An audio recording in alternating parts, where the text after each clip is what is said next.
puji Tuhan. Shalom orang-orang muda. Sudah siap untuk memuji dan menyembah Tuhan bersama-sama, amin? Amin. Sukacita sekali kita bisa bersama-sama beribadah sekalipun di tempat yang berbeda, tapi saya percaya hadirat Tuhan terus nyata dalam kehidupan kita masing-masing ketika kita memuji dan menyembah Tuhan. Haleluya, mari sama-sama sebelum kita mulai ibadah kita sama-sama berdoa. Tuhan terima kasih, kami bersyukur Tuhan buat kasih karunia-Mu di dalam kehidupan kami. Kami bersuka cita Tuhan kalau kami masih bisa memuji dan menyembah-Mu, beribadah bersama-sama Tuhan. Semua karena kasih karunia-Mu. Dan hari ini Bapa, kami mau memberikan yang terbaik bagi-Mu. Kami membawa setiap fokus kami hanya tertuju kepadamu. Kami mau memuji dan menyembah-Mu, kami mau bersorak-sorai karena kasih setia-Mu yang luar biasa dalam kehidupan kami. Terima kasih Bapa, kami mulaikan ibadah ini, Engkau berkati dari awal sampai selesainya, biarlah jadi seturut dengan kehendak-Mu. Hanya di dalam nama Tuhan Yesus Kristus kami berdoa. Haleluya, amin. Sama-sama kita memuji Tuhan Allah kita. Mau terus menyanyikan kebaikan-Mu Tuhan dalam setiap kehidupan kami. Haleluya. Tiada taranya, tiada bandingannya, kebaikan-Mu Bapa di hidupku, mengubah segalanya. Kasih yang ku terima tak tergantikan,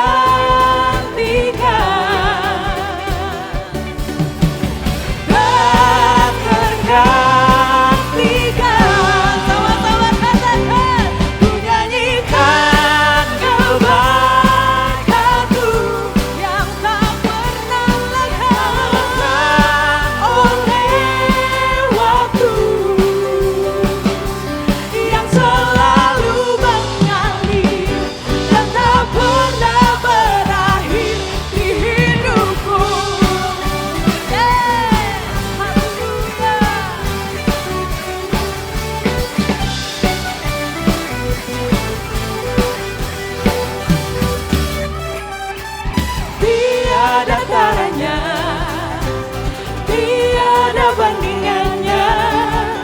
Kebaikan-Mu Bapa di hidupku, Kau mengubah segalanya, mengubah segalanya. Kasih-Mu Tuhan, kasih yang ku terima tak tergantikan,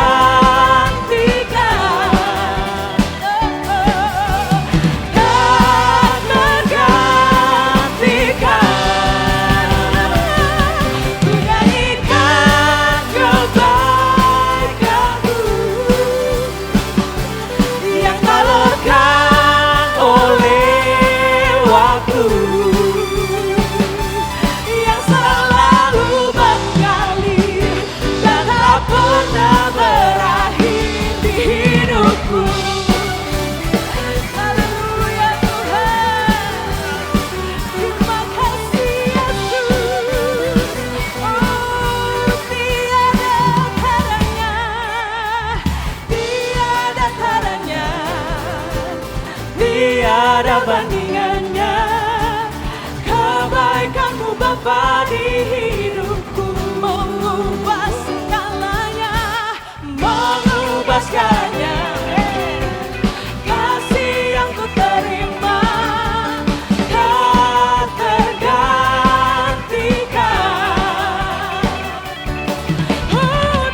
tak pernah berakhir.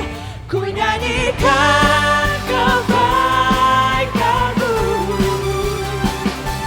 yang tak lekang oleh waktu, yang selalu mengalir dan tak pernah berakhir. Ku nyanyikan kebaikan-Mu, kami nyanyikan yang tak lekang oleh waktu,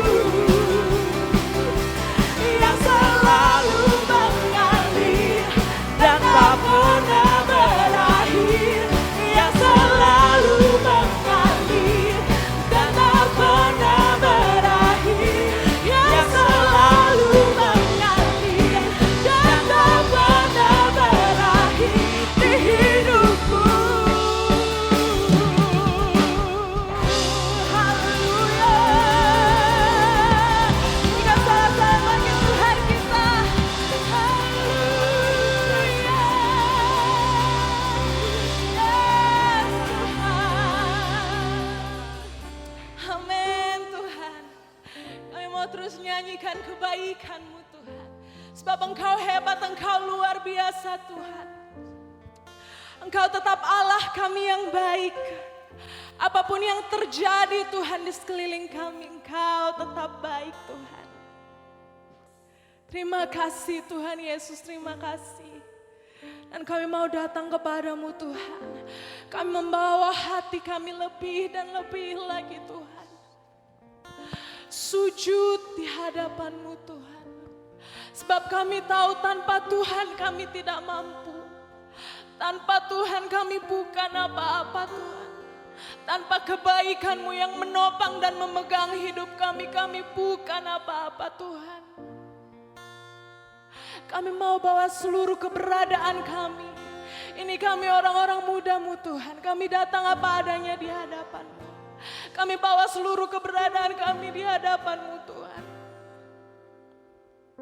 Bahkan sekalipun Tuhan, tidak ada manusia yang mengerti, namun Engkau Allah yang mengetahui jauh dalam kedalaman hati kami Tuhan. Engkau mengerti, Engkau tahu Tuhan.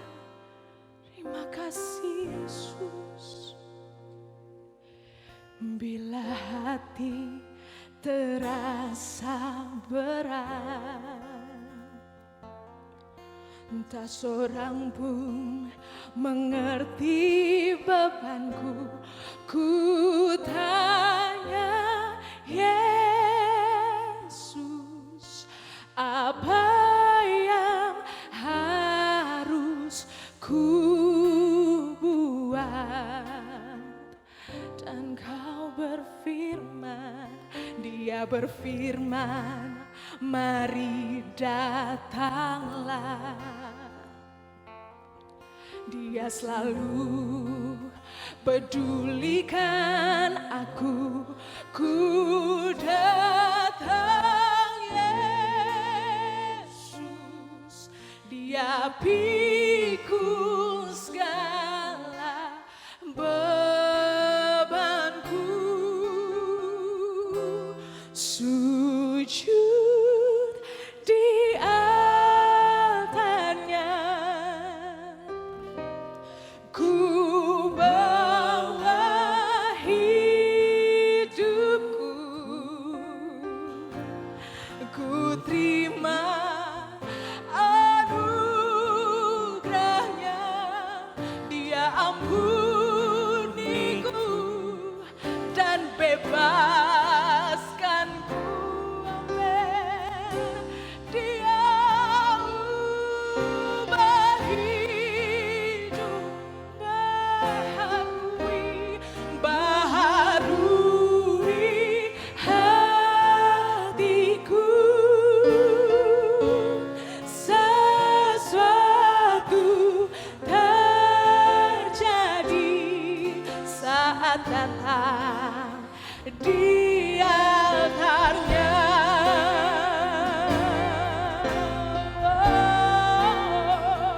Terima kasih Tuhan. Bersama-sama naikkan pujian ini. bila hati terasa berat, tak seorang pun mengerti bebanku. Ku tanya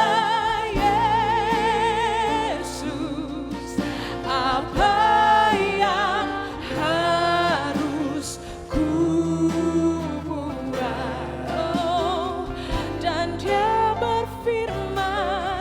Dia berfirman, mari datanglah. Dia selalu peduli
kemenangan.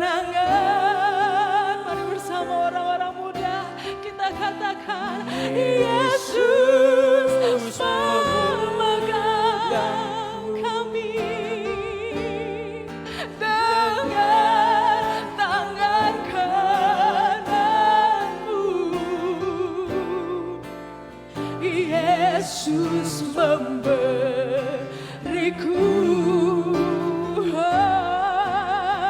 kemenangan. Oh Yesus, Yesus memegang kehidupanmu dengan tangan. Terima kasih Tuhan.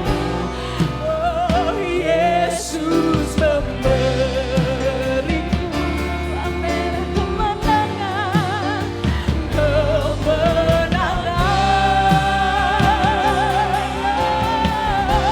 Yesus memegangku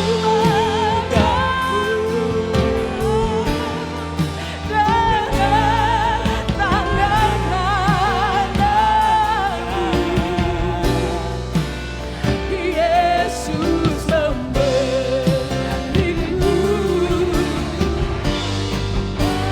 kemenangan.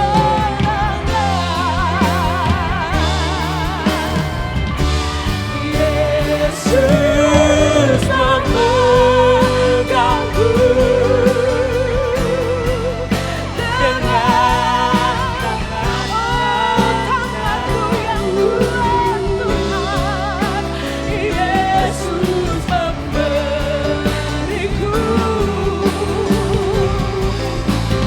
kemenangan.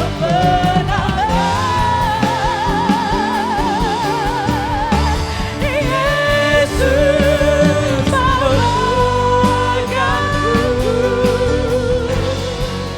dengan tangan kananku. Yesus memberiku kemenangan.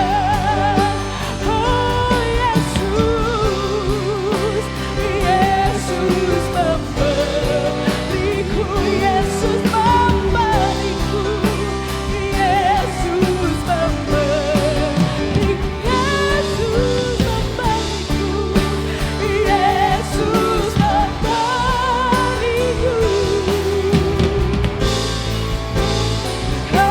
kemenangan.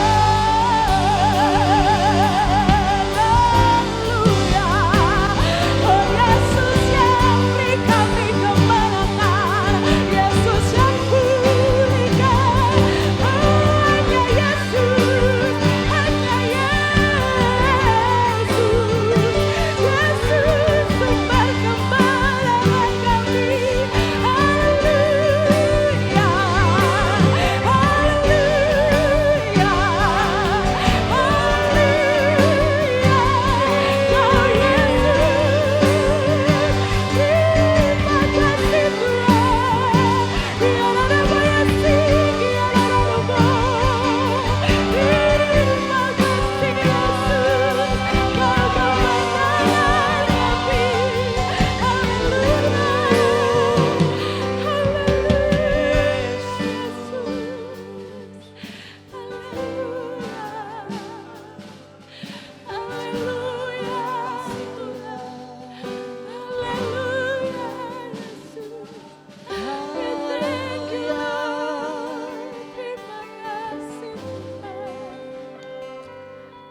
segala pujian bagimu. Terima kasih Tuhan. Terima kasih Tuhan.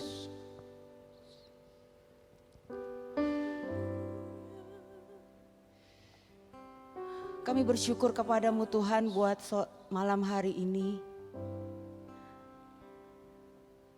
Kami boleh merasakan hadirat-Mu Tuhan. Kami boleh merasakan kekuatan-Mu yang mengalir di dalam setiap batin kami Tuhan. Engkau adalah sumber pengharapan kami, Engkau adalah sumber kekuatan kami Tuhan. Jika kami bersama-sama dengan Engkau, siapakah yang menjadi lawan kami Tuhan? Jika Allah ada di pihak kami, siapakah yang akan sanggup untuk mengalahkan kami Tuhan? Engkau adalah sumber kekuatan kami. Tuhan adalah gembala kami. Takkan kekurangan kami. Ia membaringkan kami di padang yang berumput hijau. Ia membimbing kami ke air yang tenang. Ia menyegarkan jiwa kami. Ia yang menuntun kami di jalan yang benar oleh karena namanya. Sekalipun kami berjalan dalam lembah kekelaman, kami tidak akan takut bahaya sebab Engkau beserta dengan kami. Gadamu dan tongkatmu itulah yang menghibur kami Tuhan. Engkau yang menyediakan hidangan bagi kami di hadapan lawan kami. Engkau mengurapi kepala kami dengan minyak. Piala kami penuh melimpah. Kebajikan dan kemurahan belaka akan mengikuti kami seumur hidup kami. Dan kami akan diam dalam rumah Tuhan sepanjang masa. Terima kasih Bapa buat penggembalaanmu yang tetap terus berlaku dalam hidup kami Tuhan. Kami percaya masalah boleh ada dalam hidup kami. Tetapi Tuhanlah yang senantiasa menuntun kami. Melewati setiap jalan-jalan kelam dalam hidup kami. Melewati setiap Tuhan lembah-lembah kegelapan dalam hidup kami. Terima kasih Tuhan, firman-Mu itu adalah kekuatan bagi kami. Kami siap untuk mendengarkan firman-Mu. Hanya di dalam nama Tuhan Yesus kami mengucap syukur. Semua yang siap mendengarkan firman Tuhan sama-sama katakan amin. Haleluya. Mari kita beri sorak-sorai yang terbaik buat Allah kita yang dahsyat. Oke. Terima kasih tim Praise and Worship yang luar biasa. Shalom anak-anak muda. Dimanapun engkau berada saat ini, damai sejahtera Allah turun atas hidupmu saat ini. Tuhan yang akan menjadi kekuatanmu dan Tuhan yang akan menjadi penghiburan. Oke, nah sesuai dengan tema kita pada bulan ini, Grace of Restoration, ya. Dan Pimpro, ya, saya dikasih tema untuk minggu ini. Kita sudah memasuki minggu ketiga di bulan September. Dan tema untuk minggu ini adalah Rebuild. Ya. Rebuild, kita akan berbicara tentang bagaimana sepanjang bulan ini, bagaimana anugerah Tuhan ya itu mampu memulihkan setiap kehidupan kita ya. Minggu pertama, minggu kedua kita sudah diajar ya tentang bagaimana firman Tuhan mengajarkan kita supaya kita bisa mengalami pemulihan dalam hidup kita ya.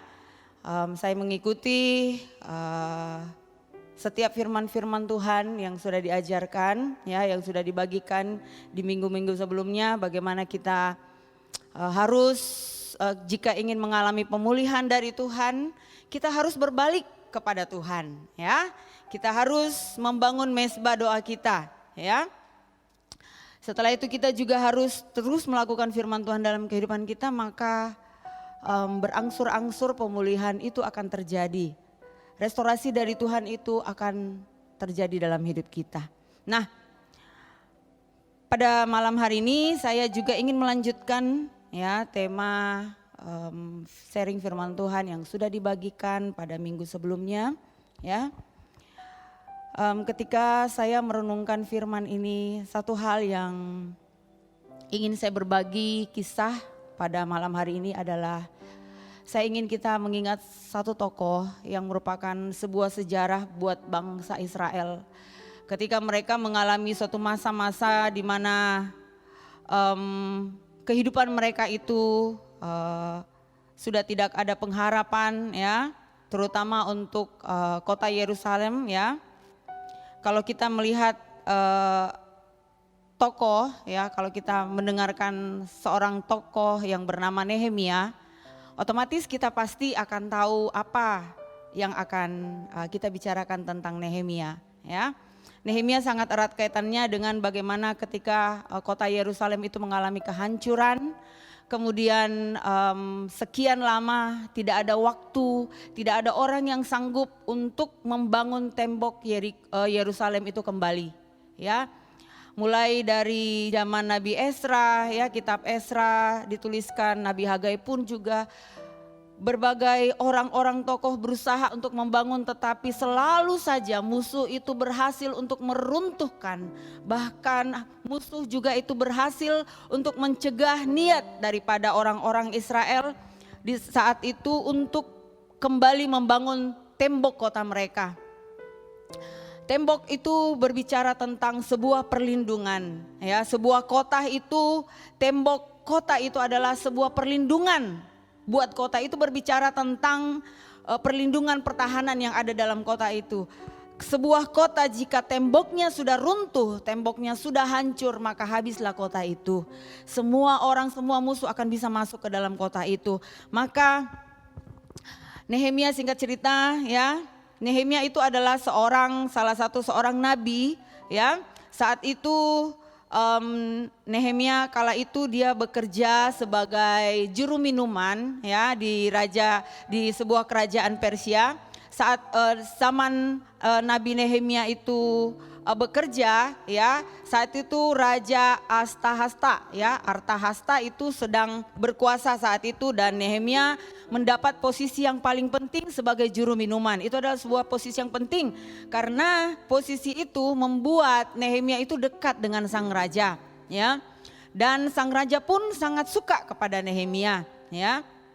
Nah, akhirnya ketika satu kali Nehemia mendengarkan berita bahwa betapa kota Yerusalem itu sudah runtuh, tembok-tembok mereka sangat parah, sudah tidak ada yang bisa diharapkan lagi dari kota Yerusalem, ya. Kita bisa baca itu di dalam Nehemia pasal yang pertama.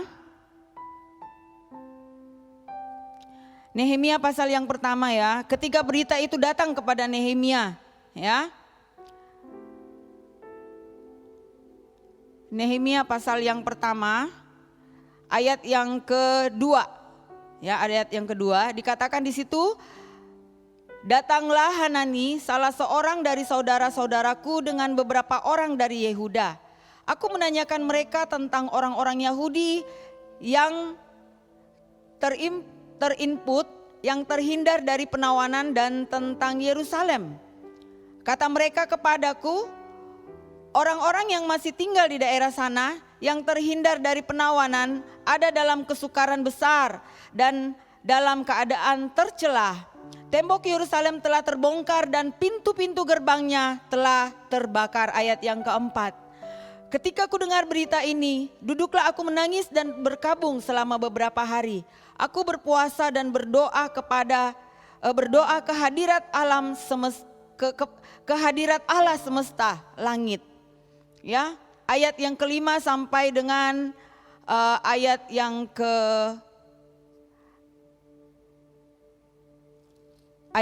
ke-10, ya, yang ke-11 itu adalah doa Nabi Nehemia kepada Tuhan. Ketika di dalam doanya, dan Nabi Nehemia ini berusaha untuk mengingatkan Tuhan akan janji-janjinya pada saat zaman Nabi Musa, ya. Nehemia mengajak Tuhan berperkara atas umat Israel saat itu, ya. Firman Tuhan di Yesaya berkata, Tuhan berkata, ingatkanlah aku, marilah berperkara dengan aku. Nah, saat ini Nehemia sedang berperkara dengan Tuhan. Dia berusaha untuk mengingatkan Tuhan akan janjinya yang pernah dia ucapkan ketika zaman Nabi Musa. Ya, bukan berarti Tuhan lupa, tetapi Tuhan mau apakah kalian umatku masih mengingat dan masih menginginkan apa yang aku janjikan kepadamu. Maka Nehemia dengan hati yang hancur berkabung, dia datang kepada Tuhan dan dia berkata, Tuhan, bukankah engkau sudah berjanji ketika pada zaman Nabi Musa bahwa engkau sungguh mengasihi bangsa ini? Ya, lihatlah bangsa ini, lihatlah keadaan bangsa ini. Demikianlah kiranya doa Nabi Nehemia di hadapan Tuhan. Nah, singkat cerita, ya, ketika sudah setelah mendengarkan berita itu, Nabi Nehemia itu merasa sedih ya. Dia merasa terbeban akan kondisi kota Yerusalem saat itu ya. Dan kembali dia bertugas untuk melayani raja. Singkat cerita ya, ketika dia melayani raja, Artahasta itu bertanya kepada Nabi Nehemia, "Nehemia, kenapa kok saya lihat mukamu kok sedih? Ada apa denganmu?" Ya. Raja Persia bertanya seperti itu kepada Nabi Nehemia. Dan kemudian Nabi Nehemia akhirnya curhat ya. Dia mengatakan semua apa yang saat itu dia rasakan ya kepada Raja Persia. Kemudian dia memohon belas kasihan daripada raja. Jika boleh dia diutus untuk kembali ke Yerusalem untuk memperbaiki tembok yang runtuh itu, ya. Saudara kalau kita membaca di ayat-ayat yang sebelumnya, ya, di kitab-kitab sebelumnya, di kitab Nabi, di kitab Esra pasal 4 itu ayat yang pertama, kalau kalian mau menyelidiki firman Tuhan, kalian boleh membaca di situ, termasuk Raja Artahasta juga ini pun, sebelum Nabi Nehemia meminta izin, itu bangsa-bangsa musuh dari bangsa Israel saat itu, orang-orang Samaria yang berusaha untuk menggagalkan setiap kali umat Israel mau membangun tembok itu kembali, mereka selalu berusaha untuk meruntuhkannya dengan cara apa? Mereka bersurat kepada Raja Persia saat itu, kemudian mereka bilang, "Tuhan, orang-orang Israel ini adalah orang-orang pemberontak. Kalau Tuhan izinkan mereka membangun tembok Yerusalem ini, maka kota itu akan menjadi kokoh kembali dan kemudian mereka tidak akan tunduk lagi kepada raja dan mereka tidak akan pernah lagi membayar pajak kepada raja." Mereka itu terkenal sebagai orang yang jahat. Pokoknya orang-orang Samaria itu berusaha untuk memfitnah, ya, berusaha untuk memfitnah bangsa Israel saat itu di hadapan raja, sehingga raja akhirnya memutuskan, oke, kalau begitu tidak ada izin untuk membangun tembok itu kembali. Akhirnya gagallah semua usaha-usaha yang dilakukan oleh mereka untuk membangun tembok Yerusalem itu kembali. Nah, sampai kepada Nehemia, ya, yang kemudian dia memohon kepada raja untuk diizinkan kembali ke kota Yerusalem untuk membangun tembok itu, sangat luar biasa. Kalau perkenanan Tuhan turun atas hidup kita, siapa yang menyangka kalau anugerah itu ada saat itu, di waktu itu, buat Nehemia, bahkan buat umat Israel yang ada di kota Yerusalem, saat suku Yehuda yang saat ini ada di sana, mereka mendapatkan anugerah Tuhan, ya. Akhirnya Raja Persia itu mengizinkan Nehemia untuk kembali ke kota Yerusalem untuk membangun tembok kota yang runtuh. Kemudian tidak hanya sampai di situ permohonan Nehemia, dia juga minta kepada raja kalau perlu dia juga dikasih bahan-bahan untuk membangun tembok itu. Kemudian satu hal lagi, kasih karunia Tuhan turun atas Nehemia.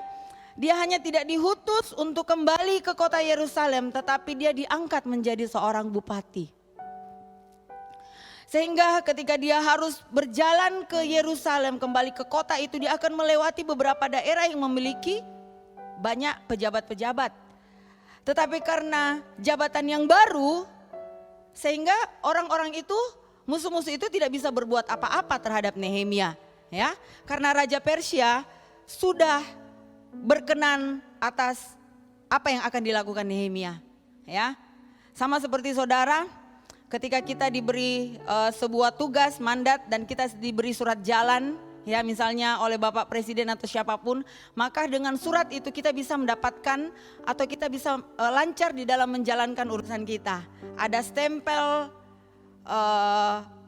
kerajaan, ada stempel kekuasaan dari sebuah negara yang akan menjadi materai bahwa kita ini adalah orang yang bisa dipercaya dan kita adalah orang yang harus melakukan kegiatan itu. Nah, saya ingin kita belajar ketika Nehemia mengemban tanggung jawab ini, ya.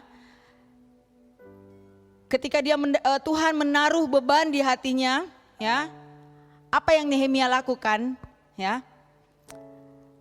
Kita boleh baca di dalam Nehemia pasal yang kedua ayat yang ke-12. Nehemia pasal yang kedua ayat yang ke-12, di situ dikatakan, bangunlah aku pada malam hari bersama-sama beberapa orang saja yang menyertai aku. Aku tidak beritahukan kepada siapapun rencana yang akan kulakukan untuk Yerusalem, yang diberikan Allah di dalam hatiku. Juga tak ada lain binatang kepadaku kecuali yang kutunggangi. Ya. Jadi di sini Nehemia ketika dia mendapatkan beban itu di dalam hatinya, Tuhan menaruh beban itu. Kita akan belajar dari kehidupan Nehemia. Dia tidak tergesa-gesa di dalam apa yang dia dapatkan dari Tuhan.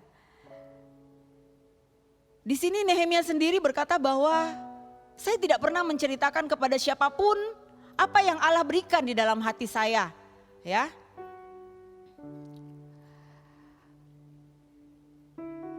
Nehemia saat itu berusaha untuk mencari kehendak Tuhan dalam hidupnya, ya.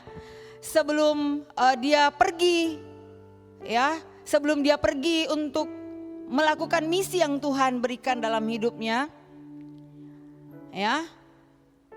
Apa yang Nehemia lakukan? Ya. Kita bisa baca di ayat-ayat yang selanjutnya. Ya, ayat yang ke-13. Demikian pada malam hari aku keluar melalui pintu gerbang Lebak ke jurusan mata air Ular Naga dan pintu gerbang Sampah. Aku menyelidiki dengan seksama tembok-tembok Yerusalem yang telah terbongkar dan pintu-pintu gerbangnya yang habis dimakan api. Ayat yang ke-13 kita belajar apa yang dilakukan Nehemia. Ketika dia mendapat visi beban dari Tuhan, dia tidak tergesa-gesa untuk menceritakan. Tetapi dia berusaha untuk menyelidiki dengan seksama misi visi yang Tuhan berikan kepada dia. Dia mengambil waktu untuk berdoa, dia mengambil waktu untuk menyelidiki, ya. Bahkan dia pergi ke lokasi itu untuk melihat dengan mata gembala sendiri, ya. Nehemia bukan tipe pemimpin yang hanya mendengar, tetapi dia juga terjun ke lapangan untuk melihat secara langsung, ya. Apa yang harus dia lakukan, ya? Nehemia tidak bisa mempercayai apa saja yang didengarnya, tetapi dia harus melihat dengan mata kepalanya sendiri, sehingga dia di ayat yang ke-13 dikatakan bahwa pada malam hari saya pergi ke sana, ke tempat di mana tembok itu runtuh untuk melihatnya secara langsung, ya. Saya ingat satu kejadian juga waktu dalam hidup saya, ya. Ketika adik ipar saya mengalami kami keluarga juga mengalami masalah dalam hidup dalam keluarga kami yang sungguh membuat kami itu sampai merasa sangat sedih, ya. Kami mengalami di masa-masa keterpurukan terutama adik saya, ya. Saat itu istrinya itu divonis mengalami kanker serviks stadium 4. Kami sekeluarga, dia itu saat itu saya di Makassar dan dia berada di Jakarta. Saat itu kami hanya berkontak dengan dia melalui chat WA, ya. Saya di Makassar selalu berdoa untuk dia, bahkan ibu saya pun sudah pergi ke Jakarta, ya. Singkat cerita kami di Makassar, kami selalu menopang dalam doa. Tetapi ada satu masa di mana di dalam hati saya ada suatu rasa penasaran yang saya bilang saya harus ke sana, saya harus melihat apa kondisi mereka, saya harus ke sana untuk melihat apa keadaan adik saya, ya. Karena kalau saya tidak bisa melihat, saya tidak tahu apa yang harus saya lakukan saat itu, ya, untuk kondisi pribadi keluarga saya saat itu. Akhirnya saya memutuskan saat itu, saya bilang apapun yang terjadi saya harus ke sana. Dan waktu itu saya masih tinggal di Pastori, saya meminta izin kepada Ibu Gembala untuk mengunjungi adik saya. Saudara, saya juga tidak sangka bahwa Ibu Gembala dengan senang hati dan memudahkan saya untuk pergi, bahkan memberikan saya kekuatan untuk bisa mendoakan keluarga saya yang ada di sana. Singkat cerita akhirnya saya pergi untuk melihat secara langsung kondisi adik saya saat itu. Bagaimana keluarganya, bagaimana istrinya. Akhirnya waktu saya ke sana, saya bisa mengerti apa yang Tuhan mau atas hidup mereka. Tuhan sedang berencana untuk merestorasi hidup keluarga adik saya, ya, rumah tangga adik saya. Saya tahu bahwa Tuhan sedang melakukan sebuah perkara untuk memulihkan kehidupan mereka. Akhirnya saya pun juga berpikir, mungkin saat itu Nehemia berpikir bahwa dia harus tahu. Kadang-kadang kita pun juga, ya, kita harus melihat secara langsung supaya kita tahu apa yang harus kita lakukan. Nah, Nehemia adalah seorang yang tidak terlalu terburu-buru dengan apa yang harus dia lakukan. Sambil dia mencari kehendak Allah, kemudian dia meninjau lokasi itu secara langsung, ya. Dan kemudian Nehemia mulai melakukan pembangunan, ya, mulai mengumpulkan orang-orang, memobilisasi mereka untuk mulai membangun, ya. Kemudian singkat cerita, ketika saat itu Nehemia bertekad untuk membangun tembok Yerusalem kembali dalam 52 hari, ya. Itu kurang lebih 1,5 bulan, ya, untuk ukuran waktu saat ini, ya. Nah, dalam waktu 1,5 bulan Nehemia mampu membangun kembali tembok yang sudah runtuh itu. Meskipun orang-orang Samaria berusaha untuk menghancurkan sehingga mengintimidasi mereka bahwa kamu tidak bisa membangun. Tetapi Nehemia berkata, kamu jangan takut, Allah ada di pihak kita. Nah, itulah yang saya katakan, kalau Allah ada di pihak kita, siapa yang akan menjadi lawan kita? Kalau Allah ada di pihak kita, maka segala rencana Tuhan pasti akan kita bisa laksanakan. Kalau apa yang kita lakukan itu segala sesuatunya itu seturut dengan kehendak Tuhan. Maka saya mau katakan kepada anak-anak muda, cari kehendak Tuhan di dalam kehidupanmu. Dan ketika engkau tahu apa yang menjadi kehendak Tuhan dalam hidupmu, lakukan itu. Jangan pernah takut. Kalau kau tahu bahwa itu adalah kehendak Tuhan, kau tahu bahwa itu Tuhan memberikan beban itu di dalam hatimu untuk kau lakukan, lakukanlah itu. Sebab Allah akan menyertai engkau dan akan memberkati hidupmu. Ya, Nehemia tidak terburu-buru bertindak, ya. Dia tidak mengandalkan kekuatannya, tetapi dia mengandalkan kekuatan daripada Tuhan, ya. Kemudian di dalam Nehemia pasal yang ke-13, kemudian yang kita sudah baca bagaimana Nehemia itu pergi mensurvei tempat-tempat, apa yang harus dilakukan, tembok mana yang harus dibangun lebih dulu. Akhirnya singkat cerita 52 hari terbangunlah tembok itu kembali, ya. Banyak tantangan yang dihadapi oleh bangsa Israel ketika mereka mau membangun kembali tembok Yerusalem itu, ya. Tetapi dengan adanya Nehemia, ya, perkenanan Tuhan, anugerah Allah, restorasi Tuhan turun atas bangsa itu melalui kepemimpinan Nehemia. Mereka mampu kembali membangun tembok itu, ya. Kemudian mereka tidak cuma Nehemia membangun tembok itu, tetapi Nehemia juga kemudian mulai menghidupkan kembali ibadah-ibadah yang sudah lama hilang di kota itu, ya. Dia kemudian mulai membangkitkan lagi pembacaan-pembacaan Taurat, firman Tuhan di kota itu. Firman Tuhan itu mulai kembali diperdengarkan di kota itu, ya.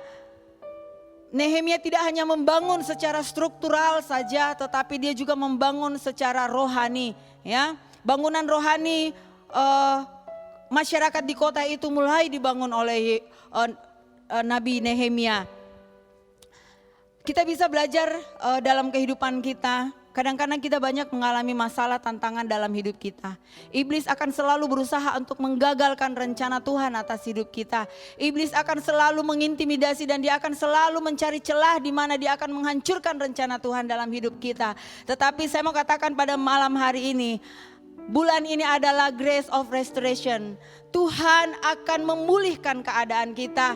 Kalau kita datang bertobat, kita mau datang berseru kepada Tuhan, mau datang untuk berkabung, merendahkan diri kita kepada Tuhan, mencari kehendak-Nya, maka Tuhan akan menjadi pembela kita. Tidak ada satupun yang bisa menggagalkan rencana Tuhan dalam hidup kita. Meskipun itu bangunan tembok Yerusalem itu sudah runtuh, kalau Tuhan yang membangun, siapa yang bisa menghalangi? Saya mau katakan pada malam hari ini, kau anak-anak muda ya, saat ini mungkin engkau ada yang saat ini sedang mengalami masa-masa engkau putus asa, bahkan engkau tidak bisa mencari jalan keluar dalam hidupmu, bahkan engkau mungkin merasa bahwa sudah tidak ada harapan, engkau tidak tahu harus memulai dari mana untuk memperbaiki kehidupanmu. Bukan urusanmu untuk memulihkan hidupmu. Itu adalah perkara yang Tuhan lakukan. Urusanmu adalah engkau datang kepada Tuhan, berseru kepada Dia, ingatkan janjinya. Tuhan, engkau sudah menebus saya, aku adalah umatmu. Engkau mengasihi saya, pulihkan hidupku Tuhan. Sama yang seperti Nehemia lakukan. Dia datang di hadapan Tuhan, mengingatkan Tuhan akan janjinya buat bangsa Israel. Kadang-kadang kita perlu juga datang kepada Tuhan untuk memohon belas kasihannya. Tuhan, ini aku. Kasih setiamu Tuhan. Ingatlah akan janjimu atas hidupku. Kau sudah menebus saya, kau adalah anakmu. Ingatkan janji Tuhan dalam hidup kita. Tuhan bukan Tuhan yang suka lalai dan lupa akan janjinya. Dia selalu ingat apa yang Dia janjikan atas hidup kita. Bahkan Tuhan tidak pernah lalai, bahkan tidak pernah terlambat untuk menolong kita. Bahkan Dia tidak pernah membatalkan janjinya atas hidup kita. Janji itu akan tetap ada sampai selama-lamanya, apapun kondisi kita. Yang menentukan adalah pribadi kita. Apakah kita mau datang kembali kepada Tuhan supaya janji Tuhan itu bisa terrealisasi dalam kehidupan kita. Ya, saya sudah mempersiapkan firman Tuhan yang lain. Tetapi tadi pagi ketika saya membaca skrip, saya kembali, Allah membawa saya, Roh Kudus menuntun saya untuk menyampaikan firman Tuhan ini. Nehemia adalah satu contoh. Bangsa Israel itu adalah satu contoh kehidupan kita. Ya, kita bukan umat yang mulus di dalam kita mengikuti Tuhan. Banyak tantangan, banyak rintangan yang kita hadapi. Bahkan lagi menjelang kedatangan Tuhan, iblis juga akan berusaha untuk menghancurkan kehidupan kita. Tetapi saya mau katakan, kita adalah umat ketebusan Tuhan. Tuhan tidak akan pernah membiarkan kita jatuh di dalam tangan musuh. Tuhan akan mengangkat kehidupan kita kembali. Asalkan imanmu tidak goyah, imanmu tidak lepas, dan imanmu tetap mempercayai bahwa Allah mengasihi engkau. Ya, firman Tuhan berkata, meskipun dosaku semerah kermisi, Tuhan itu akan mengampuni. Saya mengundang tim Praise and Worship, kita akan menyembah Tuhan. Ingatlah bahwa pemulihan itu, kita tidak bisa memulihkan hidup kita. Ketika kita berkata bahwa saya mau pulih tetapi saya tidak tahu dari mana. Itu bukan pekerjaanmu, itu adalah pekerjaan daripada Roh Kudus. Dia yang akan memulihkan kehidupanmu. Yang hanya yang perlu engkau lakukan adalah datang kepada Tuhan. Bawa seluruh hidupmu. Serahkan, biarkan Tuhan menguduskan, menyucikan, membersihkan kehidupan kita. Dan biarkan Tuhan kembali membangun tembok-tembok yang sudah mulai runtuh dalam hidup kita. Mungkin itu mezbah doa kita. Mungkin itu pembacaan firman Tuhan kita. Mungkin itu cara hidup kita yang selalu mengabaikan firman Tuhan. Mungkin kita harus mengoreksi perkataan-perkataan kita. Mungkin kita harus mulai mengoreksi motivasi kita. Mungkin kita harus memulai mengoreksi apa yang aktivitas kita di dalam hidup ini. Apakah kita masih melakukan kehendak Tuhan? Jangan biarkan tembok hidupmu menjadi runtuh. Jangan biarkan iblis mengambil keuntungan dari hidup kita. Tuhan sudah membayar dan menebus itu di atas kayu salib 2000 tahun yang lalu. Sangat mahal pengorbanan Tuhan saudara buat hidupmu dan hidup saya. Jangan biarkan iblis dengan mudah hanya karena kita tidak berjuang untuk datang kepada Tuhan. Mari kita angkat sebuah pujian. Saya mau kita menyembah Tuhan. Saudara di rumah, keadaan situasi tidak akan membatasi kita. Allah melihat hati kita. Meskipun tidak ada satu orang pun yang mengetahui apa yang kau alami saat ini. Tetapi Tuhan menilik hatimu. Tuhan tahu isi hatimu. Tuhan tahu bahasa hatimu. Tuhan tahu tetesan air matamu. Tuhan tahu apa yang menjadi rintihan dan seruan dari dalam hatimu.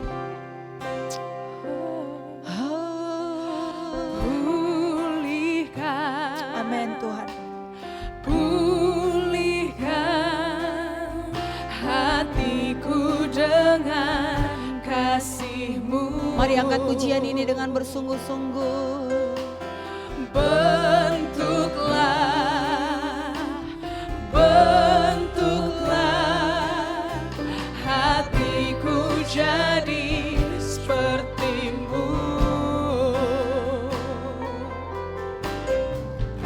Kekudusan-Mu memenuhiku.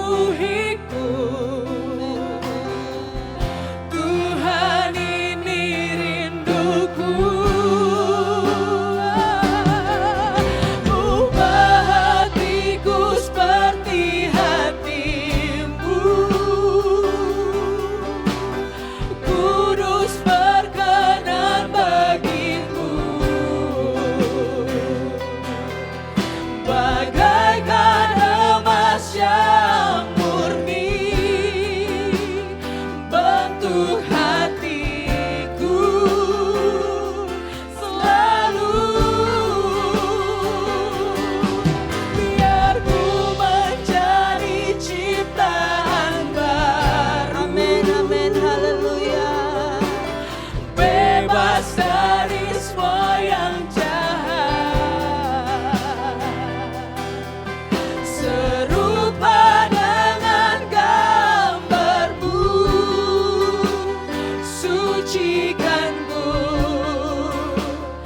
kuduskan hatiku, Tuhan. Dengarkan anak muda sebelum kita mengangkat pujian ini sekali lagi, dengarkan. Jangan pernah membiarkan musuh menghancurkan kehidupanmu. Jangan pernah membiarkan dia mengagalkan rencana Tuhan dalam hidupmu. Selama nafas ini masih ada dalam hidup kita, perjuangan itu akan tetap ada. Saya mau katakan kalau hari ini kita masih bisa hidup. Hari ini kita masih bisa melayani Tuhan. Hari ini kita masih bisa mendengarkan firman Tuhan. Saya mau katakan bahwa kasih karunia itu Tuhan sedang menunggu engkau. Dan Tuhan mau engkau datang kepada Dia. Jangan pernah kecewakan Tuhan. Dia sangat mengasihi engkau. Mari datang kepadanya. Kadang-kadang kita perlu menanggalkan ego kita. Kadang-kadang kita perlu menanggalkan keinginan kita.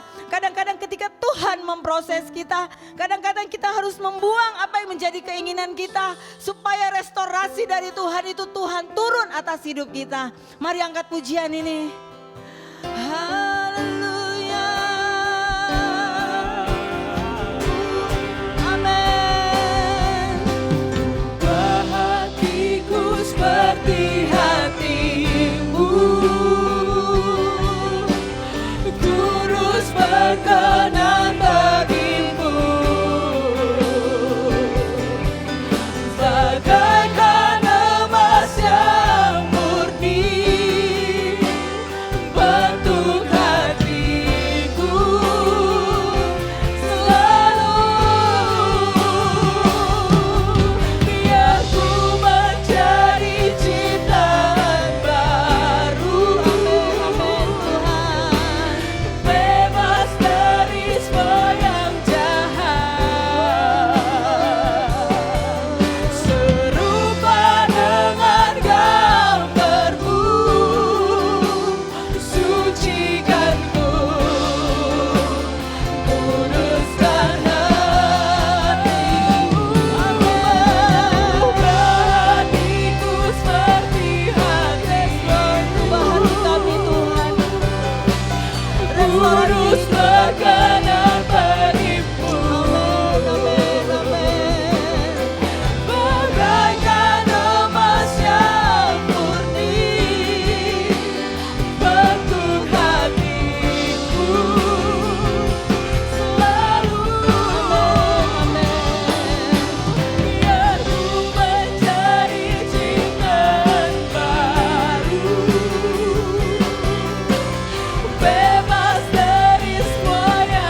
kasih Tuhan. Engkau adalah pagar perisai hidup kami Tuhan. Engkau adalah tembok perlindungan kami. Engkau yang sanggup untuk membangun kehidupan kami kembali. Engkau yang sanggup untuk merestorasi hidup kami Tuhan. Engkau adalah sumber kehidupan kami. Bangunkan kami kembali Tuhan. Pulihkan kami kembali. Masa muda kami, rencana kami Tuhan. Pelayanan kami, keluarga kami. Bahkan manusia roh kami Tuhan sekalipun.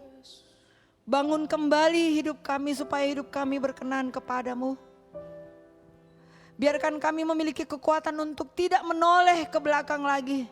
Tetapi kami mau fokus kepada rencanamu Tuhan, kepada janjimu, kepada tujuan kami. Kami mau fokus untuk mengejar Engkau dalam hidup ini Tuhan. Mampukan kami semua Tuhan, supaya kami boleh berpikir dengan benar, sesuai dengan kehendak firman-Mu. Terima kasih Tuhan, berkati anak-anak muda-Mu pada malam hari ini.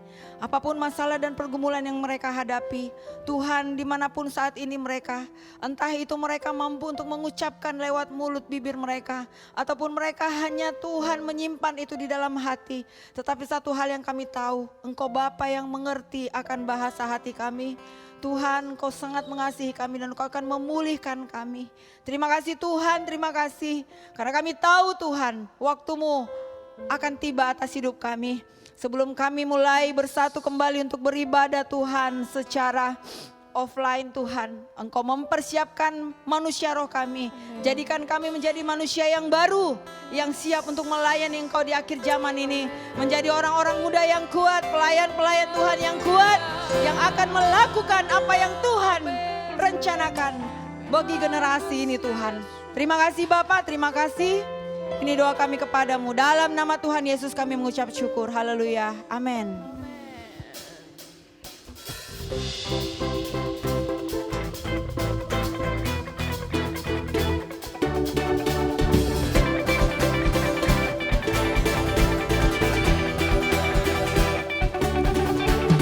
Tiada taranya, tiada bandingannya, kebaikan-Mu Bapa di hidupku. Mengubah segalanya, kasih yang ku terima.